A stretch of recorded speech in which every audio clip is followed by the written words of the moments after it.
امریکہ اور اسرائیل کی جانب سے ایران کے خلاف جاری فوجی مہم آپریشن ایپک فیوری چند دنوں میں ایک مکمل جنگ کی شکل اختیار کر چکی ہے، جس کا آغاز 28 فروری 2026 کو مشترکہ فضائی حملوں سے ہوا تھا۔ اس جنگ نے مشرق وسطیٰ کو شدید بحران میں دھکیل دیا ہے اور امریکہ اور اس کے اتحادیوں پر اربوں ڈالر کا مالی بوجھ ڈال دیا ہے۔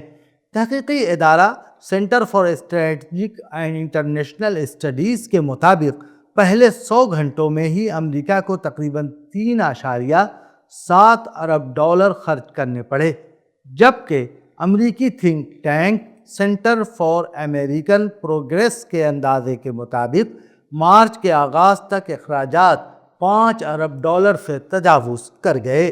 پینٹاگن کے ابتدائی مالیاتی اندازوں کے مطابق امریکہ کے روزانہ اخراجات تقریباً 1 ارب ڈالر تک پہنچ چکے ہیں، اور اگر جنگ 2 ماہ جاری رہی تو براہ راست دفاعی خرچ 40 سے 95 ارب ڈالر تک جا سکتا ہے، جبکہ عالمی تجارت اور توانائی کی منڈیوں میں خلل کے باعث بالواسطہ معاشی نقصان 50 سے 210 ارب ڈالر تک پہنچنے کا خدشہ ہے۔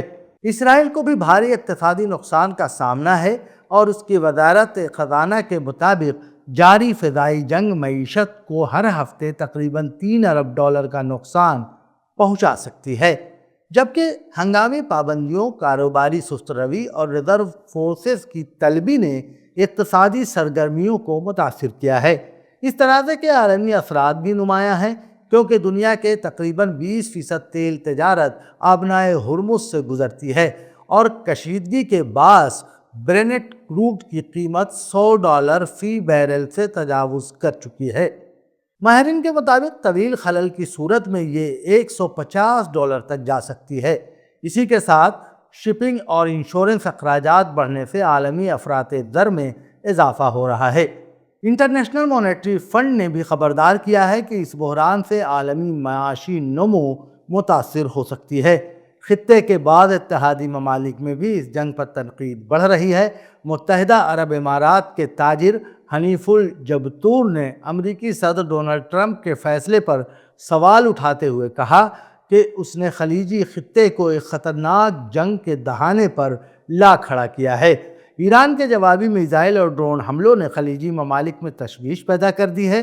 دہلی میں پروازیں منسوخ ہو رہی ہیں، سیاحت متاثر ہے اور اسٹاک مارکیٹ میں نمایاں گراوٹ دیکھی گئی ہے۔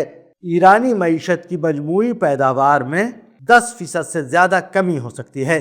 جنگ کی مدت کے بارے میں امریکی حکام واضح نہیں ہیں، تاہم ماہرین خبردار کر رہے ہیں کہ اگر آبنائے ہرمز کی بندش یا زمینی افواج کی تعیناتی جیسے اقدامات ہوئے تو اس کے اثرات کہیں زیادہ سنگین ہوں گے۔ مجموعی طور پر یہ جنگ صرف عسکری نہیں بلکہ اقتصادی اور ترویجاتی امتحان بن چکی ہے، جس کے اثرات عالمی معیشت اور سیاست پر طویل عرصے تک پڑ سکتے ہیں۔